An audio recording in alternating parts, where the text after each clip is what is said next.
সৈকত, দেখো, মানুষের স্বপ্ন দেখার একটা লিমিট থাকে। তুমি আগে নিজেকে চেনো, তুমি কোন পরিবার, তোমার দ্বারা কতটুকু সম্ভব। ঠিক আছে, তুমি তোমার থেকে অনেক উঁচুর দিকে তাকিয়ে ফেলেছো, পড়ে যাও। অত উঁচুর দিকে তাকিয়ে পড়ে যাও, হাত পা ভাঙবে। এর থেকে তুমি যে ফ্যামিলির, ঠিক ওরকম চিন্তা করো। তোমার এখন কি করা দরকার? চা পান পেটির দোকান দাও না, খারাপ কি? 5,000 টাকা ইনভেস্ট করবে, শুরু করবে, মাস শেষে দেখবে 20,000 টাকার মতো ইনকাম হচ্ছে।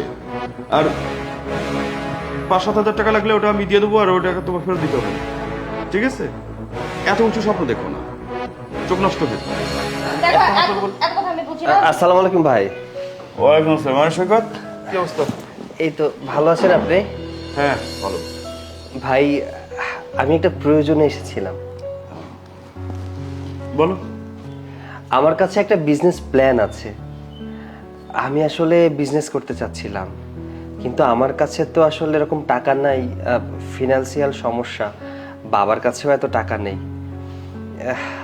সামনে তো আমার পড়াশোনাও প্রায় শেষ, সামনে চাকরি বাকরি করতে বলেছে বাবা, কিন্তু আমার ইচ্ছা চাকরি বাকরি না, উদ্যোক্তা হব। কিন্তু টাকার কারণে উদ্যোক্তা হতে পারছি না। তাই ভাবলাম আপনি তো সবাইকে হেল্প করেন, আর তাছাড়া অনেক জায়গায় ডোনেশনও দেন, আপনার টাকা পয়সার তো কোনো অভাব নেই। একটা সুন্দর বিজনেস প্ল্যান আছে। মানে বিজনেসটা করতে গেলে 10 লাখ টাকার প্রয়োজন। 10 লাখ টাকা দিয়ে যদি শুরু করি তাহলে প্রতি মাসে সর্বনিম্ন 20 থেকে 25 লাখ টাকা ইনকাম করা সম্ভব। আপনি যদি আমাকে 10 লাখ টাকা দিতেন তাহলে আগামী মাসে অথবা 2 মাসের মধ্যে আপনার টাকাটা আমি ফেরত দিয়ে দিতাম। চাইলে আপনাকে খুশি করার জন্য আরো কিছু টাকা এক্সট্রা দিতে পারতাম। সৈকত, টাকা ইনকাম করা কি এত সহজ? তুমি যে বিজনেসের কথা বলছো, তুমি কি মনে করো বিজনেসে টাকা ইনভেস্ট করলাম আর প্রফিট হবে? আমি এত বছর ধরে বিজনেস করছি, এখনো মাঝে মধ্যে আমি লস খাই। আর তুমি হুট করে একটা বিজনেস প্ল্যান মাথায় নিয়ে নিয়েছো, তুমি মনে করছো যে বিজনেসে টাকা ইনভেস্ট করবো আর চলে আসবে। এত সহজ না। শোনো, আমি তোমাদের খেলাধুলায় ডোনেশন করি, তার মানে এই না যে তুমি হুট করে 10 লাখ টাকা চাইলে আর আমি তোমাকে দিয়ে দিলাম। ঠিকই বলেছো, 10 লক্ষ টাকা মানে বুঝো অনেক টাকা। আর তাছাড়া বিজনেস করার জন্য এক্সপিরিয়েন্সের দরকার হয়, তোমার মধ্যে সেটা নেই। তুমি মাত্র নতুন বিজনেস শুরু করতে যাচ্ছ। দেখো, তুমি পড়াশোনা করতেছো, সেটাই মন দিয়ে করো, এসব বিজনেস করার কোনো দরকার নেই। আর তাছাড়া তুমি যদি বিজনেসের লস খাও তখন এই টাকা কে দিবে? তুমি দিতে পারবা? তোমার বাবারও তো টাকা নেই, এমন না যে তুমি টাকা দিতে পারো নাই, তোমার বাবা দিবে। তাও তো দিতে পারবে না, জায়গা জমি বিক্রি করেও দিতে পারবে না। আর তোমাদের কোনো কমন সেন্স নাই, মানে মিনিমাম কমন সেন্স থাকা উচিত। ঠিক আছে, একজনের বাসায় আসলা, এসে হুট করে 10 লাখ টাকা চেয়ে বসলা। এই 10 লাখ টাকার মানে বুঝো? এই টাকা কি গাছের পাতা, হ্যাঁ, যে ঝাড়া দিলেই পড়ে? ভাবি, আমি জানি আমি গরিব মানুষ, আমার বাবার তেমন সামর্থ্য নেই, এর জন্য ভাইয়ের কাছে এসেছিলাম। ভাই তো সবাইকে হেল্প করে, ভাইয়ের অনেক বড় ব্যবসা আছে, দেশে বিদেশে অনেক বিজনেস আছে, টাকা পয়সার কোনো কমতি নেই। তাই ভেবেছিলাম 10 লাখ টাকা দিয়ে যদি আমাকে হেল্প করতো তাহলে আমার ব্যবসার জন্য অনেক সুবিধা হতো, এই আর কি। সৈকত, দেখো, মানুষের স্বপ্ন দেখার একটা লিমিট থাকে। তুমি আগে নিজেকে চেনো, তুমি কোন পরিবার, তোমার দ্বারা কতটুকু সম্ভব। ঠিক আছে, তুমি তোমার থেকে অনেক উঁচুর দিকে তাকিয়ে ফেলেছো, পড়ে যাবে। অত উঁচুর দিকে তাকিয়েও না, পড়ে যাবে, হাত পা ভাঙবে। এর থেকে তুমি যে ফ্যামিলির, ঠিক ওরকম চিন্তা ভাবনা করো। তোমার এখন কি করা দরকার? চা পান পেটির দোকান দাও না, খারাপ কি? 5,000 টাকা ইনভেস্ট করবে, শুরু করবে, মাস শেষে দেখবে 20,000 টাকার মতো ইনকাম হচ্ছে।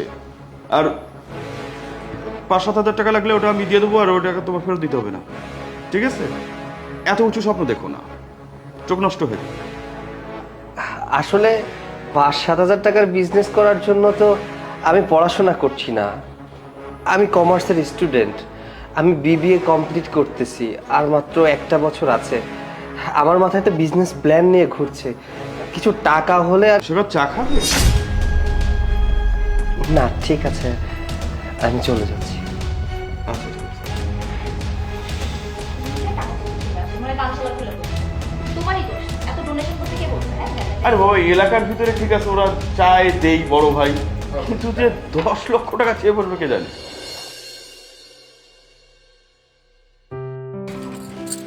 মে I come in please? Yes, come in. Sir, আমি আপনাদের ব্যাংকে একটা অ্যাপ্লাই করেছিলাম 5 কোটি টাকা লোনের জন্য।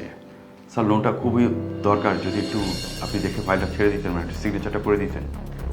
আপনি 5 কোটি টাকা দিয়ে কি করবেন? আমি মধ্যে বেশ কিছুদিন বিজনেসে লসেস ছিলাম। এখন স্যার আমি নতুন করে একটা প্ল্যানিং করছি বিজনেসের। আমার বিজনেস এক্সপিরিয়েন্সটা হচ্ছে স্যার 17 বছরের। যদি স্যার আপনার ব্যাংক থেকে লোনটা দিত, নতুন করে আবার শুরু করতে পারতাম। আর আমার প্ল্যানিংটা বেশ ভালো, ইনশাল্লাহ এবার আমি সাকসেস হব।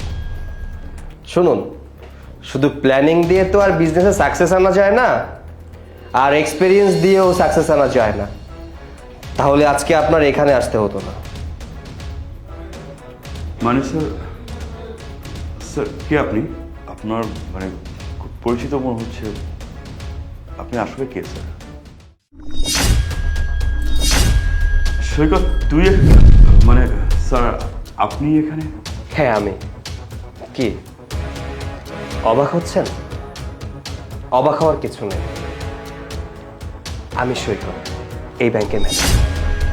আমার পরিশ্রম, আমার যোগ্যতা আমাকে এখানে পৌঁছে দিয়েছে। আপনি সেদিন আমাকে কুকুরের মতো বাড়ি থেকে তাড়িয়ে দিয়েছিলেন ভদ্রতার সহিত। আসলে শিক্ষিত মানুষ তো, অপমানটাও শিক্ষিতভাবেই করেছিল। আপনার অপমানটা আমার এখানে লেগেছিল। ভাই, আমার খুব ইচ্ছা ছিল একজন বিজনেসম্যান হওয়ার, বিজনেস করার, কিন্তু টাকা স্বল্পতার কারণে বিজনেসম্যান হতে পারিনি।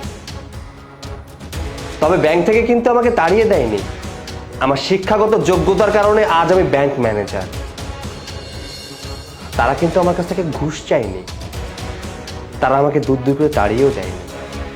আমার যোগ্যতা, আমার সততা, আমার নৈতিকতা, এইসবের জোরে কিন্তু আমার চাকরিটা হয়েছে। আজকে আমার হাত থেকে লাখ লাখ কোটি কোটি টাকা লোন যায়, আমার একটা সিগনেচার ছাড়া একটা লোনও পাস হয় না। তবে আমি হ্যাপি, একটা ভালো পজিশনে আসতে পেরেছি। যাই হোক, আপনার বিষয়ে আসি। আপনার কাগজপত্র দেখেছি, আপনাকে লোন দেওয়া পসিবল না। সৈকত, সৈকত নয়, স্যার বলে কথা বলুন। স্যার দিন না একটা সুযোগ আমার হাজবেন্ডকে, হতেও তো পারে ওইখান থেকে ঘুরে দাঁড়াতে পারবে। দেখুন ম্যাম, আপনাদের বিলাসিতার কারণে আজ আপনারা এই অবস্থানে এসেছেন। আজ যদি আপনারা হিসাব করে খরচ করতেন, তাহলে আজ এই পজিশনে আসতে হতো না, আমার কাছে লোনের জন্যও আসতে হতো না। আর আপনাদের যে অবস্থা, তাতে আপনাদেরকে সর্বোচ্চ 5 থেকে 10 লাখ টাকা লোন দিতে পারি, এর বেশি দেওয়া সম্ভব না। আপনারা একটা রেস্টুরেন্ট করে হয়তো আপনাদের জীবিকা নির্বাহ করতে পারেন। স্যার আপনি শুধু আমার বিজনেস প্ল্যানিংটা শুনেন। আমার মনে হচ্ছে চা খাবেন? চলো। দাঁড়ান। জি। অনুভূতিটা কেমন ছিল? খুব সুন্দর না? সেম চায়ের অফারটা আপনি আমাকে করেছিলেন, এই অনুভূতিটা বোঝানোর জন্য আপনার সাথে এই খারাপ ব্যবহারটা করলাম। মানুষ সাধে গরিব হয় না, মানুষের পরিস্থিতি মানুষকে গরিব বানিয়ে দেয়। তাদেরকে তুচ্ছ করে দেখতে হয় না। একজন মানুষের স্বপ্ন ভাঙার যন্ত্রণাটা কি, এটা বোঝানোর জন্যই আপনার সাথে এতক্ষণ এমন ব্যবহার করলাম।